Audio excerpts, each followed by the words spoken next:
Nuestro fundador Walt Disney quería un espacio donde su imaginación ilimitada pudiera continuar. El Walt Disney World Resort está compuesto de 4 parques temáticos, 2 parques de agua, un centro de entretenimiento, compras y comidas llamadas Disney Springs y más de 26 hoteles temáticos.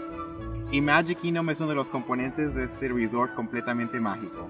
Here at the Magic Kingdom Park, we're all about storytelling. We want to take our guests right in the middle of the story, so every detail comes to life.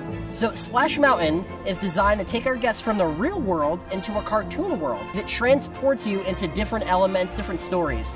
It makes you believe you have left the land of today and transcends you and takes you into a world that we create. Aquí en Magic Kingdom tenemos muchísimas atracciones de todo tipo, como esas atracciones clásicas que Walt Disney nos dejó, como los Piratas del Caribe o de It's a Small World. Una de nuestras atracciones más populares son las 4 montañas de Magic Kingdom: Splash Mountain, Big Thunder Mountain, Space Mountain y Semdor's Mine Train.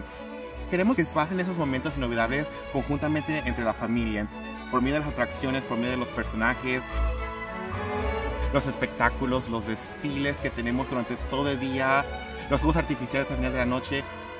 Todos nuestros huéspedes tienen una conexión muy especial con las historias que Walt nos dejó, y aquí estas historias se culminan y se hacen realidad para que nuestros huéspedes puedan ser parte de la historia y vivir esos momentos inolvidables.